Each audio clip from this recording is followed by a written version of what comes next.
ఇవన్నీ కూడా జరిగితే ఈరోజు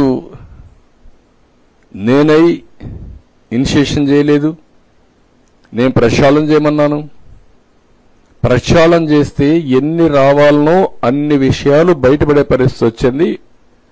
భగవంతుడి యొక్క మహత్యం అనుకోవచ్చు, ఏదనుకోవచ్చు, ఇది కూడా వచ్చింది. ఇప్పుడు వచ్చినప్పుడు ఒక రాజకీయ పార్టీ ప్రవర్తించవలసిన తీరు,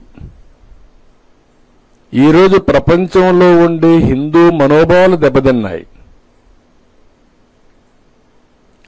ఆ రిపోర్టు బయట రాకుండా దాచిపెడితే అక్కడ ఈఓ గాని మిగిలిన వాళ్ళు గాని రేపు ఎప్పుడన్నా బయట వస్తే మనోభావాలు ఏ విధంగా ఉంటాయి? ఆ రిపోర్ట్ వస్తే మీరు స్పందించి చేసిన తప్పుని క్షమాపణ కోరి,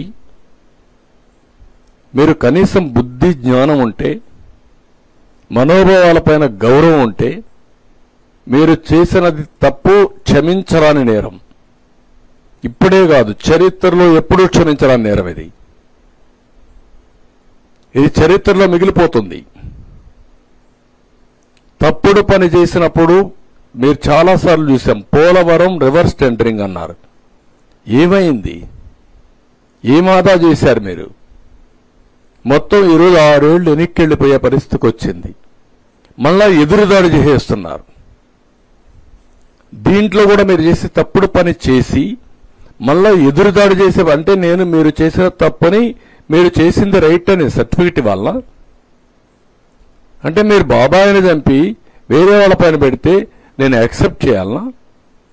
వెంకటేశ్వర స్వామికి అపచారం చేసి మళ్ళా మీరు ఎదురుదాడి చేస్తే, లేకుంటే ఆ రిపోర్ట్ని తారుమారు చేసి మీకు నేను సహకరించాలనా? అంటే ఏమనుకుంటున్నారు మీరు? నిన్నటి నుంచి చూస్తున్న ఒక్కొక్కరి స్టేట్మెంట్లు కడుపు రగిలిపోతుంది, గుండె తరక్కుపోతుంది, ఆవేశం వస్తుంది. ప్రతి ఒక్కరికి సెంటిమెంట్ ఉంటాయి. మీకు నమ్మకం లేకపోవచ్చు. నమ్మకం లేకపోతే మీరు దూరంగా ఉండండి. నేను ఎప్పుడు కూడా ఒకటే చేశాను, ముఖ్యమంత్రిగా ఉన్నంత వరకు మత సామరస్యాన్ని కాపాడడం నా బాధ్యత. రెండోది, నేను నచ్చిన దేవుడికి పూజ చేసుకోవడం నా కర్తవ్యం. అట్లని చెప్పి వేరే మతాలను ఎప్పుడు కూడా నేను ద్వేషించడం కానీ అపచారం చేయలేదు. ఒకసారి చర్చలపైన దాడులు జరిగితే నేనే ఇన్వెస్టిగేషన్కి వెళ్ళాను. మెదక్, తాడేపల్లిగూడెం రెండు కూడా చాలా స్టబన్గా యాక్ట్ చేసి మళ్ళా అలాంటి సంఘటనలు పునరావృతం కాకుండా చేశాను.